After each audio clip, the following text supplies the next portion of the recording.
কথা বলিনি সেটা হলো গিয়ে জুলাই গণ অভ্যুত্থান আসলে কোনো একক নেতৃত্বে হয়নি, যেহেতু অনেকগুলো নেতৃত্ব ছিল, অনেকগুলো লেয়ার ছিল এখানের ভিতরে।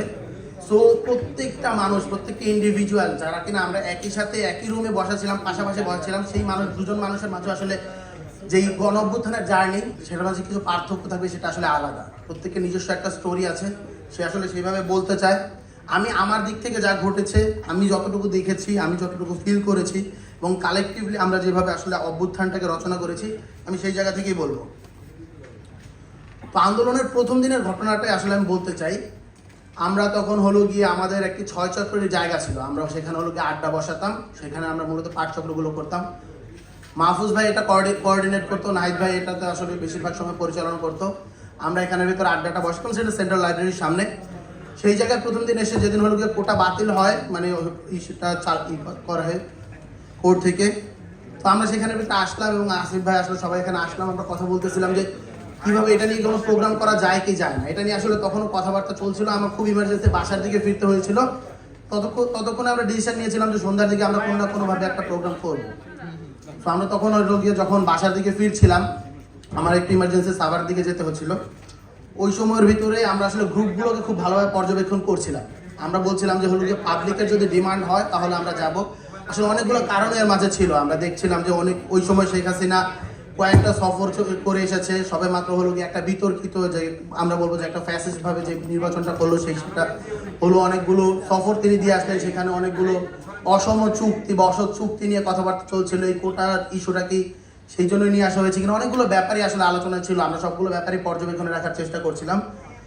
বাট যখন স্টুডেন্টদের মাঝে আমরা এত পরিমাণ আগ্রহ দেখছিলাম এবং স্টুডেন্টরা যখন খুবই এইভাবে ফেটে পড়ছিল, তখন আমাদের মনে হয়েছে যে অবশ্যই আমাদের এটা নিয়ে কথা বলা উচিত, মাঠে নামা উচিত। আমাদের যেহেতু দীর্ঘদিনের জার্নি ছিল, আমরা ফ্যাসিস্ট বিরোধী যেই কার্যক্রম অ্যাক্টিভিজম সেটা আসলে দীর্ঘদিন ধরে পরিচালনা করছিলাম।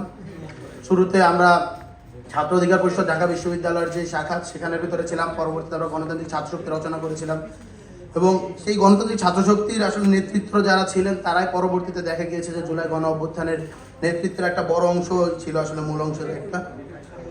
সো ওই দিন আমরা গ্রুপগুলো যখন দেখছিলাম, তখন দেখতে পাচ্ছিলাম যে শিক্ষার্থীদের প্রচণ্ড ক্ষোভ। ওই ক্ষোভটাকে আসলে আমরা ক্যাশ করি এবং শুরুতে আমি নিজে স্বতঃস্ফূর্তভাবেই আসলে তখন আমরা ডিসিশন নিচ্ছিলাম প্রোগ্রাম হবে কি হবে না। বাট আমরা দেখছিলাম যদি আমরা একটা জিনিসে শিওর ছিলাম, যদি এই প্রোগ্রামটা বা এই কর্মসূচিটা, এই আন্দোলনটা রাজনৈতিক কোনো ব্যানারে আসে তাহলে এই আন্দোলনটা ফেল করবে। তো শুরুতে আমরা যে কাজটা করেছিলাম, আমাদের নিজেদের মাঝ থেকে যে আমাদের গণতান্ত্রিক ছাত্রশক্তির আমাদের যে পরিচয়টা, সেই পরিচয়টা শুরুতে আমরা ডিসিশন নিই যেটা আমরা ঝেড়ে ফেলবো এবং এই বাদে সাধারণ শিক্ষার্থীদের হয়ে আমরা একটা কর্মসূচি ঘোষণা করি।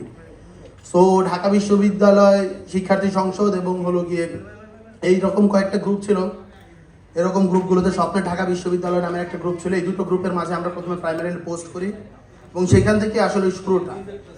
আমরা শুরুতে কনফিউজ ছিলাম যে কতজন স্টুডেন্টরা আসবে বা কী করবে। আমরা এতটুকু নিশ্চিত ছিলাম, মানে এতটুকু নিজেদের মাঝে কনফিডেন্ট হয়েছিলাম বা এতটুকুর প্রতি কমিটমেন্ট ছিলাম, যদি 10 জন মানুষ হয় তাহলে আমরা রাস্তায় নামবো।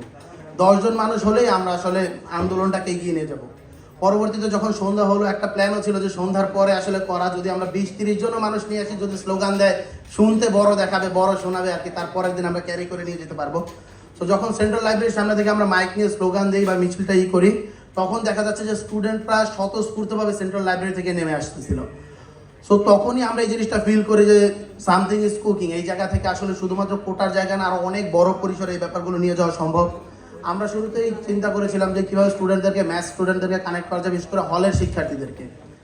আপনারা যে জিনিসটা দেখতে পেয়েছেন যে ঢাকা বিশ্ববিদ্যালয়ের শিক্ষার্থীদের মাঝে সব থেকে বড় যে ক্ষোভটা ছিল, সেটা হলো গিয়ে তাদেরকে জোর করে গণরুমে রাখা হতো, গেস্ট রুমে রাখা হতো এবং ছাত্রলীগ যেই পরিমাণ টর্চার করতো, তাদেরকে ছাত্রলীগের পোস্ট নিতে হতো, পদ নিতে হতো, মিছিল করতে হতো। এইটা প্রত্যেকটা মুহূর্তে ক্ষোভের জন্ম দিত। আমাকে নিজেকেও হলো গিয়ে ছাত্রলীগ হল থেকে মেরে বের করে দেয় একটা হলো গিয়ে প্রোগ্রামে অ্যাটেন্ড করার জন্য। আমরা তখন হলো গিয়ে আমার এক বন্ধু আক্তারুলকে মেরেছিল।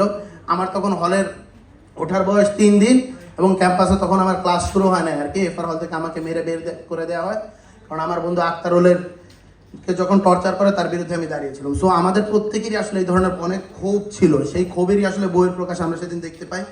তারপরের জার্নিগুলো অনেকটাই আসলে বইয়ে উঠে এসেছে। আমরা একটা গ্রুপ খুলি, সেই গ্রুপটাও আমার করা ছিল। কোটা পুনর্বহাল করা চলবে না, এই নামটা নাহিদ ভাই আমাকে সাজেস্ট করেছিলেন, আসিফ ভাই এখানের ভিতরে হেল্প করেছিল। আমরা কয়েকটা কাজ এভাবে হলো গিয়ে এগিয়ে নিয়ে গেছি।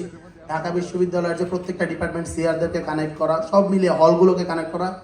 হলগুলোতে আমরা যেতে পারতাম না। এটা হলো কি আমাদের একটা হার্শ রিয়েলিটি ছিল। আমরা যারা হলো ফ্যাসিবাদ বিরোধী যে অ্যাক্টিভিজম করতাম, ছাত্র সংগঠন করতাম, পলিটিক্সটা করতাম, তারা হলের দিকে যেতে পারতাম না। হলে ঢুকলে একটা কথা ছিল, হলে ঢুকলে মায়ের প্রথম শর্ত, এটাই ছিল হলো কি আমাদের পলিসি।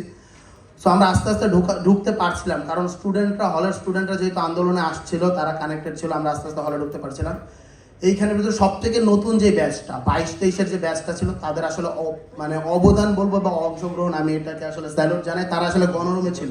অন্যান্য রুমগুলোতে আসলে তো একটু খুঁজে পাওয়া কঠিন, বাট গণরুমে অনেক শিক্ষার্থী, একটা ছোট্ট রুমে 40 জন 50 জনের থাকতে হয়। এই স্টুডেন্টগুলো আসলে আমাদের স্ট্রেন্থ দিত, তারা আমাদের ডেকে ডেকে বলতো যে ভাই আসো।